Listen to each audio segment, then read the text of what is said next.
जो देवता और ब्राह्मणों की पूजा देवताओं को पूजन और ब्राह्मणों को भोजन कराते हैं, तो शुक्ल पक्ष में जैसे चंद्रमा बढ़ता है उस व्यक्ति के पुण्य ऐसे ही बढ़ते हैं। अपने पुण्यों को कम मत होने दो। पुण्य यदि बढ़ते जाएंगे तो मरते समय एक भी इंजेक्शन नहीं लगेगा, ना ग्लूकोज की बोतल चढ़ेगी, जो पानी पीते हो उसी से काम हो जाएगा, हॉस्पिटल जाने की जरूरत ही नहीं पड़ेगी। यदि अंत में अस्पताल से बचना चाहते हो, नहीं तो बड़े कष्ट होते हैं अंत में, कोई एक गिलसिया पानी पिलाने को तैयार नहीं होता, तो तुम्हें अंत में किसी से पानी रोटी ना मांगनी पड़े तो जिंदे जी लोगों को खूब जल पिलाओ, हाँ, उनको भोजन कराओ, अपने पुण्यों को बढ़ाओ। देवता और ब्राह्मण दोनों के प्रति श्रद्धा रखने वाले, अभी यहाँ गौ माता की बड़ी महिमा का वर्णन है, तो देव और ब्राह्मण इनमें श्रद्धा रखने वाले, देवों का पूजन करने वाले, ब्राह्मणों को भोजन देने वाले, ऐसे लोग शुक्लाह सोमः, शुक्ल पक्ष, सोम कहते हैं चंद्रमा को, शुक्ल पक्ष में जैसे चंद्रमा बढ़ता है, नाना सुख मृत्युवः, व्यक्ति के पुण्य ऐसे ही बढ़ते हैं और मृत्यु के समय पर उसको सुख का अनुभव होता है, उसे कष्ट नहीं होता। और वो शरीर कैसे छोड़ देता है, जैसे किराए का ये मकान छोड़कर वो दूसरे में शिफ्ट हो जाए, बस ऐसा ही है, उसे कोई फर्क नहीं पड़ता। किराए का मकान छोड़ने में कहाँ कोई कष्ट होता है, चलो वो तो उसका था, क्या कष्ट होगा, है खेरा नहीं तो देव खेरा सही, उधर नहीं तो इधर। अब बताइए, पैंट फट जाती है, पहनते पहनते 3 साल पैंट पहनते रहो, वो फट जाए, तो मैंने तो किसी को रोते नहीं देखा। कोई रो रहा हो और पूछा क्यों जी क्यों रो रहे हो, अरे 4 साल पुरानी पैंट थी, फट गई है इसलिए रो रहा हूं। मुझे तो नहीं कोई मिला कि पैंट के लिए या आप साड़ी के लिए, गली गलाई साड़ी के लिए बैठ करके रोते हो, नहीं। उसी प्रकार से ये जीव भी जीर्ण शरीर को छोड़ता हुआ एक नवीन देह प्राप्त कर लेता है, नवीन देह। लेकिन नया कपड़ा खरीदने के लिए, नया कपड़ा ऐसे ही नहीं मिल जाता। नया वस्त्र कैसे मिलेगा, आपके पास में रोकड़ होगी, पैसा होगा, दुकान पर जाएंगे, मोल भाव करेंगे, और आप दुकान पर जाकर के क्या देखते हैं, जो महंगे से महंगा जो कपड़ा है वो आप खरीदते हैं। तो महंगा कपड़ा कम दाम में नहीं मिलता, वो ज्यादा में मिलता है। वो भाव बताता है, ये 20 रुपया मीटर है, ये 75 रुपया मीटर है, और ये 500 रुपया मीटर है। तो महंगा कपड़ा तो तब मिलता है जब आपके पास रोकड़ ज्यादा होती है, तो बढ़िया शरीर तब मिलता है जब आपके पास पुण्य ज्यादा होते हैं। बात आ रही है समझ में? एग्जाम्पल गले उतर रहा है? हाँ, तो जिस प्रकार से नया कपड़ा ऐसे ही नहीं मिलता, उसी प्रकार से बढ़िया तन भी ऐसे ही नहीं मिल जाएगा। आप ये कहें कि बस गुड़मुड़ हो करके ऐसे ही मिल जाए, नहीं, तराजू लगा दिया जाएगा कर्मों के ऊपर। हाँ, वहां का न्यायालय बड़ा जबरदस्त है, वहां सबसे बड़ी बात है वहां रिश्वत नहीं चलती किसी भी प्रकार की। तो मैं निवेदन करके कहना चाहूंगा, यहां से जब हम दुनिया छोड़ें तो अपना बैग भर के लेके जाएं। ये नोट तो ये सब घर द्वार वाले सब ले लेंगे, डुकरिया मरी धरी हुई होगी, और वहां वो देख रहे होंगे चेक बुक कहीं मिल जाए, कहीं और कहीं सोना चांदी मिल जाए, वो सब टटोल रहे होंगे। कौन रोता है? आज के समय आंसू नहीं आते, आंसुओं के लिए विक्स लगानी पड़ती है आंखों में। उस समय कोई नहीं रोता, कौन रोता है? ये खूब आफत कट गई, नाक में दम कर रखी थी, और वो ऐसा जमाना आ गया है। अभी तो और आगे देखिए, जब प्राण नहीं निकलेंगे तो ऐसी तैयारी हो रही है कि इंजेक्शन लगा दो प्राण निकल जाए। कौन देखेगा वृद्धों को, कौन पूछेगा? और ये समय ज्यादा दूर नहीं है। लेकिन इसमें वर्णन है कि जो पुत्र अपने माता पिता का श्राद्ध करते हैं, उनके लिए सत्कर्म करते हैं, ग्रंथ मेरे सामने है, इसमें लिखा है उस व्यक्ति को संपूर्ण धरती की 7 परिक्रमा करने का पुण्य प्राप्त होता है। इसलिए ये 16 दिन का जो कार्य है, इसको बड़ी श्रद्धा से कीजिए, बड़ी प्रसन्नता के साथ कीजिए, और अपना भाग्य समझ करके कीजिए। इसको भजन मान करके नहीं, इसको भाग्य समझ करके इसको कीजिए, आनंद हो जाएगा भैया, बहुत आनंद हो जाएगा। मेरी बात मान लो, मैं आपसे बहुत प्रेम करता हूं, मेरी बात मान लो। और इस ग्रंथ ने जो बातें कही हैं वही बात मैं आपके बीच में रख रहा हूँ, तो ये कर ले, पूजा आरंभ कर दें, भले ही थोड़ी देर के लिए बैठें, मन अच्छे मन से बैठिए। रोज ब्राह्मण को नहीं बुला सकते हैं तो महीने में एक आध बार बुला लो उसे, मंदिर में दर्शन कर लो, उनके प्रति श्रद्धा रखो। ये धरती का देवता है। भगवान नारायण विष्णु पुराण में कहते हैं कि मैं ही तो धरती पर ब्राह्मण बन के पहुंच गया हूं, हाँ, और मैं ही अपने भक्त का स्वीकार कर रहा हूं। वो श्लोक बोले देता हूं ना विष्णु पुराण का, नमो ब्रह्मण्य देवाय गौ ब्राह्मण हिताय च। भगवान को पूछा तुम काय क्यों आए धरती पर ब्राह्मण बनने के लिए? कहा गैया मैया की रक्षा करने के लिए आया। वो ब्राह्मण नकली है जो गाय नहीं बचाता, गाय नहीं पालता, वो असली ब्राह्मण है ही नहीं। ब्राह्मण की तो संपूर्ण श्रद्धा गाय के प्रति हो।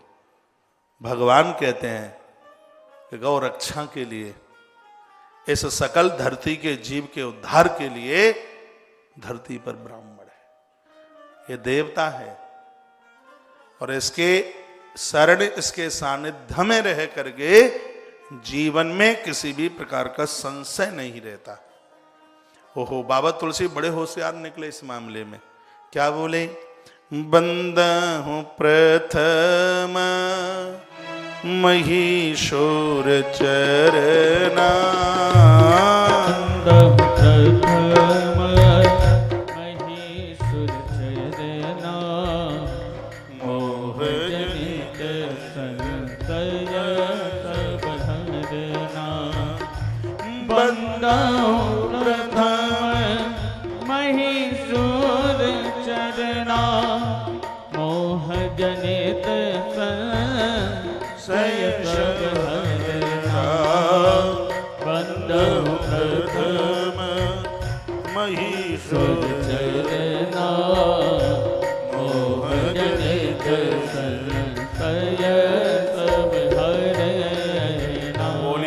वत्सल भगवान की जय। आज की कथा में जो लोग बाद में जुड़े हैं, कथा जब पूरी हो जाए तो आरंभ की वीडियो जरूर सुन लीजिएगा, क्योंकि आज कथा शुरू से ही बड़ी भजनी कथा हुई है, कथा सूत्रों में चल रही है, आनंद देने वाली कथा है। तो देव ब्राह्मण पूजायाम निरता शान सूयका,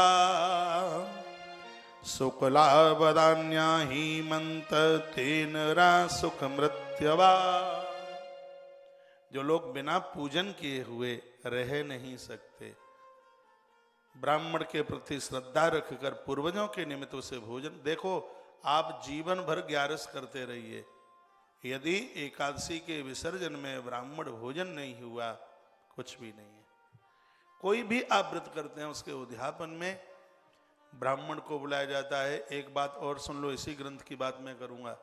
आप बिटिया के विवाह में चाहे जितना धन खर्च कर लेना, जब तक ब्राह्मण देवता के मुख से मंत्र नहीं निकले तब तक कन्यादान का फल ही नहीं मिलता।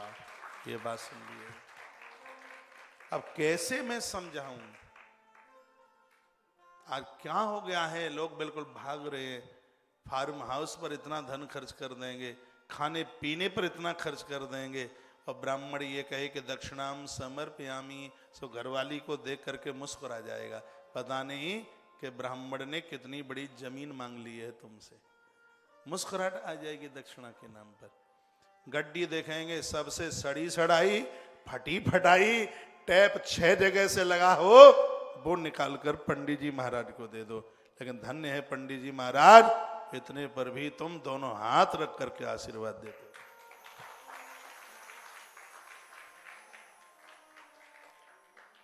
इन्हें घर में बुलाते रहिए, इनके साथ जुड़ने में आज तक किसी को घाटा नहीं हुआ। एक बार और ग्रंथ के दर्शन कर लो, ये श्लोक इसी के हैं, हाँ जैसी में लिखे हैं, सब इसी में लिखे। लेकिन ब्राह्मण देवता बड़े खुश हो रहे होंगे कि ये महाराज बड़ी मलुक बात कह रही हैं, तो पौआ छोड़ो, ईश्वर भी झुक जाएगा। हाँ, ऊट पटांग काम करना छोड़ो, तुम देवता हो। सिर्फ ब्राह्मण के घर से जन्म लेकर के काम नहीं चलेगा, तुम्हारे कर्म भी ब्राह्मण के होने चाहिए। कर्म। हाँ, कोई मुझे बोल रहे थे, अभी मैं आश्रम में था, कहा महाराज जी क्या बताऊं, हमने 2-3 बार एक किसी ब्राह्मण को भोजन के लिए बुलाया, घर वाली बोली कि मुंह में से बड़ी हीक आ रही थी, दुर्गंध आ रही थी, तो बेटे ने उसके मुंह के ऊपर मुंह लगा करके सूंघा तो वो शराब पी के आया था। क्या कहेंगे, क्या करेंगे। मैं जाति पक्ष वाला आदमी नहीं हूं, मैं संस्कार और धर्म वाला आदमी हूं। ब्राह्मण के लिए बहुत बहुत बंधन के साथ में मैं बात बोलता हूं। को संस्कारी है, वो लांछन है, वो धरती पर माता धरणी उसके बोझ से गाफिल हो रही है। ये जितनी भी ब्राह्मणी देवियां मुझे सुन पा रही हैं, बहन आपके चरणों में प्रणाम करता हूं। इन शराबियों को जन्म मत दो, अच्छी संतान को पैदा करो। वो तब होगा जब बच्चा पेट में होगा, जब तुम चाउमीन नहीं खाओगी तब। हाँ, ये ऊट पटांग तो तुम कर बैठती हो, सो साहब ऐसे ही उबड़ खाबड़ जन्म ले रहे हैं। ब्राह्मण का तो दर्शन करके ताप प्रताप और संताप समाप्त हो जाते हैं। उसको दर्शन करके मन को तत्काल शांति मिल जाती है, सुख मिल जाता है। बड़े नोट खर्च करने पर बड़ी क्वालिटी का वस्त्र मिलता है, तो बहुत सत्कर्म करने पर ही ब्राह्मण का शरीर मिलता है। ये ब्राह्मण का जो शरीर मिल गया है, इसका दुरुपयोग मत करो। अपने आप को बड़भागी मानो, अपने आप को भाग्यशाली मानो। रोजाना गायत्री का जप करो, भगवान का नित्य नाम लो, अच्छे अच्छे काम करो। तुम पेट भरने के लिए, कलींदा खरबूजा खाने के लिए नहीं हो, तुम पोड़ी और खीर ही चटकाने के लिए नहीं हो, तुम जगत कल्याण के लिए आए हो। शिव महापुराण में लिखा है, किसी गांव में एक भी ब्राह्मण रहता है और उस गांव के लोग शराबी हो जाते हैं, तो उसका दोष पूरा उस ब्राह्मण को लगता है कि तूने गांव को संभाला क्यों नहीं, क्योंकि ब्राह्मण शिक्षक होता है। और इस समाज में ब्राह्मण की मौत होती है तो उसकी जिम्मेवारी क्षत्रिय को होती है। गरुड़ पुराण में लिखा है, ब्राह्मण भूख से मरता है, उसकी पूरी जवाबदारी वैश्यों की होती है। इसी ग्रंथ के शब्द में बोल रहा हूं। उसका अपराध उन वैश्य, उन सेठों को लगता है जिनके नगरी में, जिनके गांव में, जिनके मोहल्ले में भूख से ब्राह्मण मरता है। इसका दोष उनको लगता है। चारों वर्णों के अपने अपने काम बताए, इसलिए हम चारों भाई बहन लोग अपने अपने धर्म कर्म को संभालें तो आनंद है। ये गरुड़ पुराण का संदेश है। ये कथा कहती है इस बात के लिए। समझ में आ रही हैं बातें थोड़ी बहुत? हाँ, घड़ी का कांटा भागने दो, हमें क्या करना है, कथा कहते ही रहेंगे तो भाग ले भाई।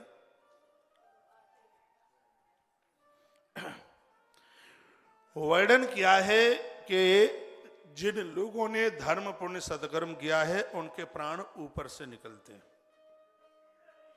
जिन्होंने पाप किए हैं, जिन्होंने अपराध किए हैं, उनके प्राण नीचे से निकलते हैं। व्यक्ति स्वर्ग गया है कि नरक गया है, उसकी मृत्यु बता देती है। ऐसा भगवान नारायण देव कहते हैं। क्या कह रहे हैं कि ऊर्ध्वं वित्वा प्रतिष्ठन्ते प्राणा पुण्यवतां नपः मध्यतो मध्य पुण्यानाम अधो दुष्कृत कर्मणा। बताया जाता है कि जो ब्रह्मरंध्र का भेदन करके प्राण निकलता है, ऐसे लोग ब्रह्मलोक को पहुंचकर वो एकदम ऐसे मुक्त, या तो भगवान के पार्षद बन जाते हैं या धरती पर जन्म से ही महात्मा बन करके पैदा होते हैं, कपाल फाड़ करके जिसके प्राण निकलते हैं। ये ब्रह्मरंध्र है। इसके लिए बहुत पुण्यों की जरूरत होती है। ये कपाल फाड़ के प्राण सबके नहीं निकलते, तो कोई कोई होते हैं, बहुत भारी पुण्यात्मा होते हैं जिनका ये ब्रह्मरंध्र का भेदन करते हुए, और उनके प्राण 9 दरवाजों से नहीं, ये यहां से ब्रह्मरंध्र के मूल भाग से प्राण निकलते हैं। इसमें लिखा है, वर्ण ऊर्ध्वं भित्वा प्रतिष्ठन्ते प्राणा पुण्यवताम। जिसके भारी पुण्य होंगे तो उसका ये यहां से कपाल फट जाता है और यहां से प्राण निकल जाता है। जहां जिस जगह पर चोटी रखाई जाती है ये जगह बहुत कोमल होती है, जहां ये चोटी होती है, इसलिए तो किसी की चोटी पर हाथ लगाना बहुत अपराध बताया गया। लेकिन इन पुरुष लोगों को ऐसी गलत आदत होती है, माताओं से लड़ते हैं तो उसकी चोटी पकड़ते हैं, और भगवान उस अपमान को सहन नहीं कर पाता। जिन जिन ने चोटी पकड़ी भगवान ने उनका सुपड़ा साफ किया। जहां चोटी होती है वो स्थान बहुत निर्मम होता है, बहुत ज्यादा हल्का होता है, ये होता है बिल्कुल ये बीच का भाग, इसको ब्रह्मरंध्र कहते हैं।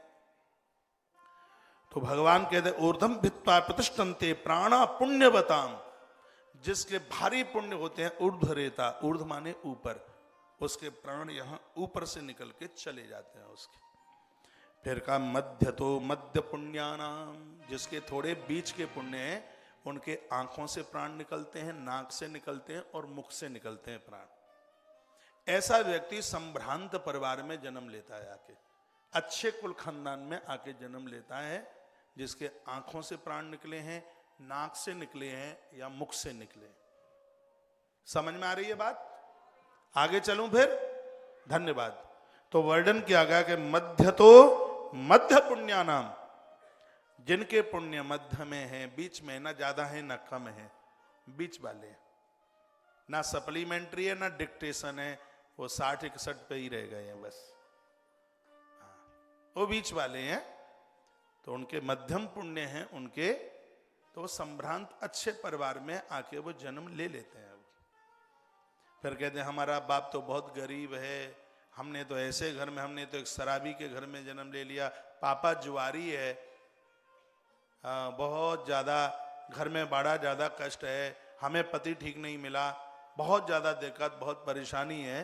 तो इसका मतलब इसमें लिखा हुआ है नाभि के नीचे से जो प्राण निकलते हैं, अधो छिद्रों से जो प्राण निकलते हैं, ऐसे लोग इस धरती पर पतित, दीन, दुखियारे और इस तरीके से उनका जन्म होता है।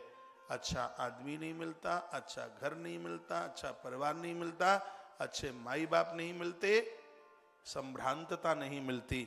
वो वर्णन है पापी नाम यान्ति योगी नाम ब्रह्म, योगी तो ब्रह्मरंध्र को प्राप्त हो गए, लेकिन पापी नाम यान्ति अधोमुखम, तो जो पापी लोग हैं, अपराधी, जिनके पास पुण्य है ही नहीं, ऐसे लोगों के प्राण हैं वो नाभि के नीचे से निकलते,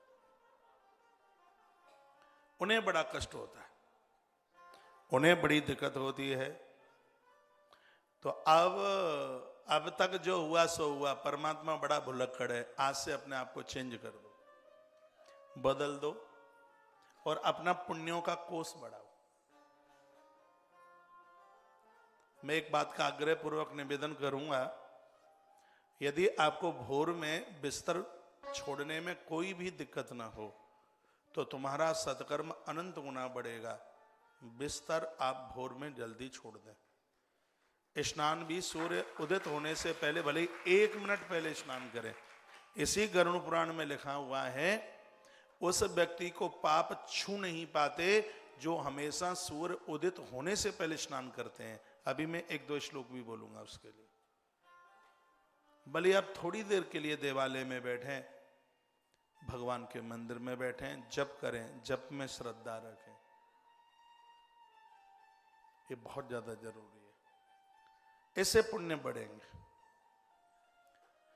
बेटों की शादी में, इसमें लौकिक धर्म का वर्णन किया है, बेटों की शादी में आप कहीं जाते हैं या ना जाते हैं वो टाइम के ऊपर बात है, लेकिन कभी किसी की बिटिया का नौता विवाह का आया है तो एक बेटी के विवाह में जाना और अर्थी शमशान घाट के लिए जा रही है तो उस सब यात्रा के साथ जरूर जाना।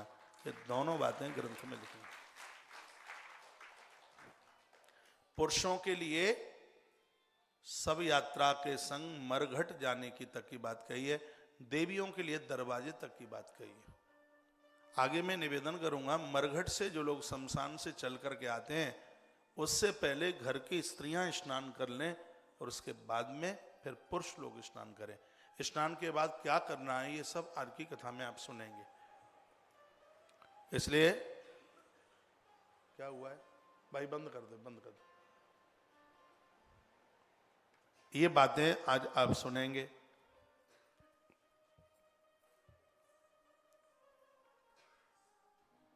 बड़ी और अच्छी अच्छी बातें कही।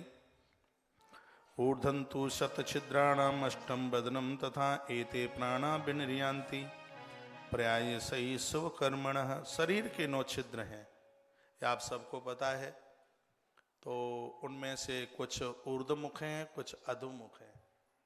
मध्यम लोग ऊर्ध्वमुख से, अधम लोग नीचे अधोमुख से, और बहुत बड़े तपस्वी लोग ब्रह्मरंध्र से अपने प्राणों को छोड़ करके चले जाते हैं। नवद्वारे रोमभिषा जनानाम तालुरंध्र के पापिष्ट नाम पानेन जीवो निष्क्रामति ध्रुवम। गरुण पुराण में लिखा है कि प्राण वायु अति सूक्ष्म होकर शरीर के जो छिद्रों से जो निकलता है, जीवात्मा इतना सूक्ष्म होता है कि सबके सामने वो निकलता है और फिर भी कोई उसको देख नहीं पाता। जीवात्मा सबके सामने निकल जाता है, इतना प्राण सूक्ष्म होता है। कितना? केश का अग्रभाग और उसके 100 भाग, और 100 भाग में से फिर 100 भाग, और फिर 100 भाग में से 1000 भाग, और फिर 1000 में से 1000वां भाग, और फिर उसका 100वां भाग। उतना ये इतना सूक्ष्म ये प्राण होता है। कितना सूक्ष्म है, लेकिन उस प्राण के निकलने के बाद शरीर डेड हो जाता है। फिर तो कह दिया जाता है कि अब बर्फ की सिल्ली पर रखने से कुछ भी नहीं होगा। आवाज खोलिए, आवाज नहीं आ रही है। अब तो जल्दी उनका अंतिम संस्कार कर दीजिएगा। बालाग्रत सतो भागम कल्पतस्तु सहस्रसा तस्यापि सतसो भागा जीवा सूक्ष्म आधारता। इस श्लोक में प्राण की सूक्ष्मता का वर्णन किया है, कितना सूक्ष्म है, फिर भी उसकी अपने आप में महिमा कितनी बड़ी है।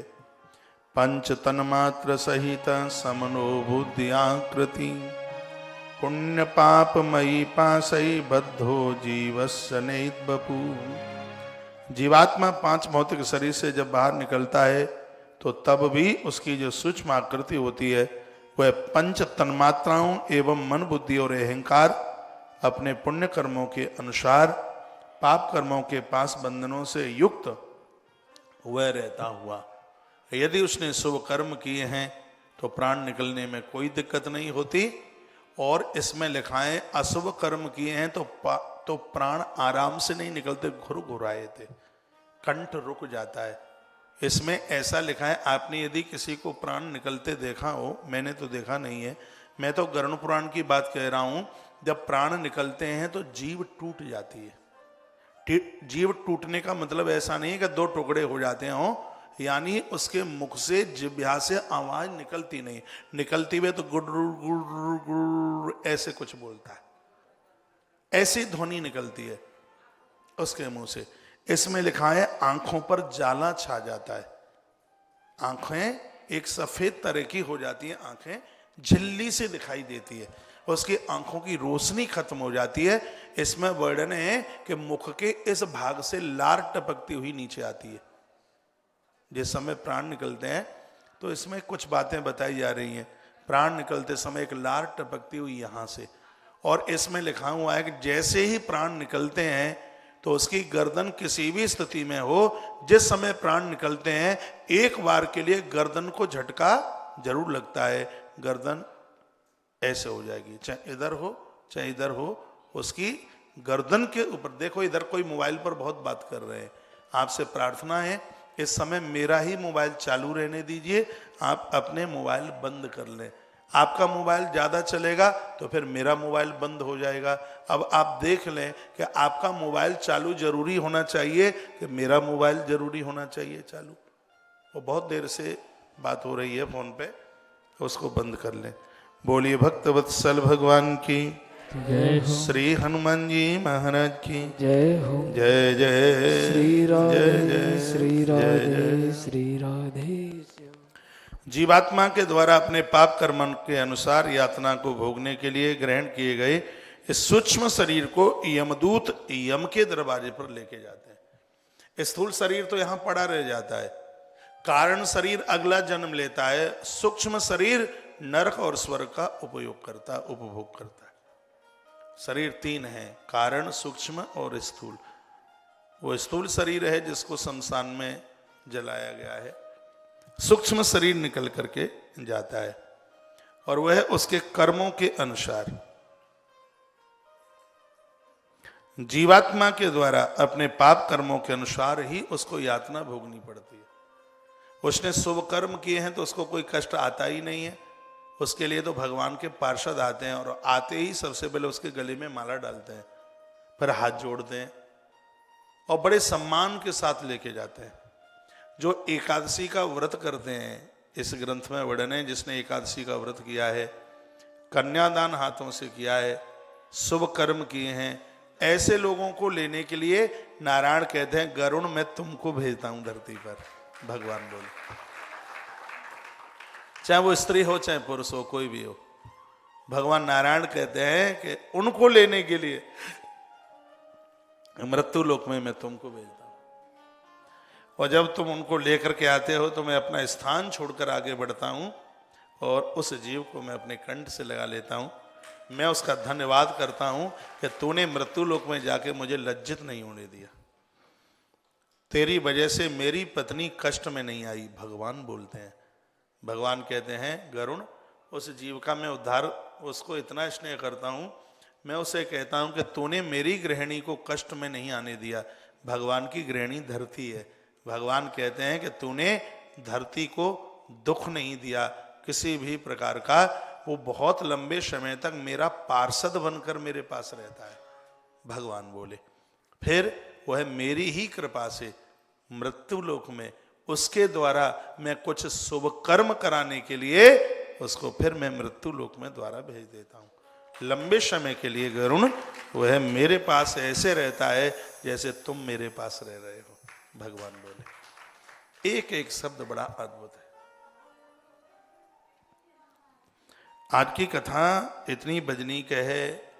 भगवान ने कहा है कि जब कोई जीव मौत को प्राप्त हो गया है, मृत्यु को प्राप्त हो गया है, तो जब जब उसके लिए घर के लोग रोते हैं तो उस जीवात्मा को उनके आंसू पीने पड़ते हैं। अब जो चला गया है वो चला गया है, ये भी गरुड़ पुराण की बात मान लीजिए। उस जीव को आपके आंसू पीने पड़ते हैं। ये भगवान नारायण देव के शब्द। भगवान गरुड़ को नारायण देव ने एक बात और कही है, ये बड़े अद्भुत श्लोक हैं। ये कहा कि जिसका जन्म हुआ है धरती पर, ये निश्चित है कि उसका मरण जरूर होगा। और भगवान ये भी कहते हैं जिसका मरण हुआ है ये भी निश्चित है कि समय आने पर उसका जन्म जरूर होगा। ये भगवान कहते हैं जो जीवात्मा मौत को प्राप्त हुआ है, दुनिया की ऐसी कोई शक्ति नहीं है, ताकत नहीं है कि मृत व्यक्ति को कोई जिंदा कर दे। ये भगवान कहते हैं।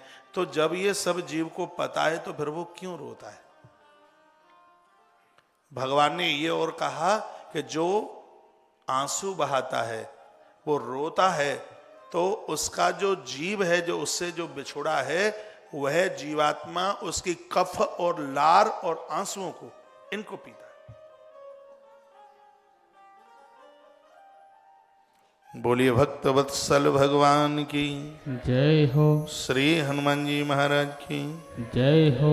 जय जय श्री राधे श्री राधेश्याम। नम्रतानां गति शक्या विज्ञातुं पुनरागति तपसादि प्रसिद्धेन किं पुनर्मास चक्षुषा। भगवान ने कहा है कि गरुड़ जिसकी मौत हुई है वो उस शरीर से नहीं खड़ा हो सकता, तो मर गया है, नहीं खड़ा हो सकता। अब आप कहोगे बहुत तो मरने के बाद जिंदे हो गए हैं। इसी ग्रंथ में लिखा है कि आप किसी का, हम आप कोई भी किसी का अंतिम संस्कार करते हैं तो उसमें कुछ घंटे, कुछ समय उसमें लेना चाहिए। वो जीव जाने के बाद भी उसके कुछ अंश प्राणों के कुछ रह जाते हैं। कभी कभी ये यमराज के दूतों से भी धोखा हो जाता है। आते हैं किसी और को लेने के लिए, लेके किसी और को चले जाते हैं। ऐसी कथाएं भी मिलती हैं ग्रंथों में। हाँ। उपदेशो न कर्तव्यो जातिहीनस्य कर्यचित् उपदेशे महान दोष उपाध्यायस्य विद्यते। इसमें वर्णन किया गया है कि जो हे गरुण, जो लोग उपदेश संदेश देने का अधिकारी है वह उपदेश करे, लेकिन उपदेश करने से पहले उन उपदेशों को स्वयं में भी स्वीकार करे, ये भगवान बोले। और भी भगवान नारायण ने गरुण के सामने बहुत अद्भुत अद्भुत बातें कही हैं, और दोनों के माध्यम से जो कथा हमें और आपको सुनने का सौभाग्य प्राप्त हो रहा है, तो ये भगवान की कृपा से ही हो रहा है। त्रयोदशेन्नी सप्रेतो नियते च महापथे। 13वें दिन यमदूत उसको यमलोक की महायात्रा के लिए ले। अब इसमें क्या लिखा है, ये जीव 12 दिन तो आपके घर के कोनों में ही रहता है, कभी इधर छिपाए इधर छिपाए। 13वें दिन स्त्री है, उसकी यात्रा 12वें दिन, क्योंकि नारी की चाल थोड़ी कम होती है, तो वो तो 12वें दिन यात्रा। अब एक बात और इसमें समझ लें, यदि कोई कुछ ऐसा समय पंचक इत्यादि और कुछ ऐसा समय पड़ जाता है, तो उसमें 12 से पहले भी उसका त्रयोदशा करने का ऐसा विधान है इसमें।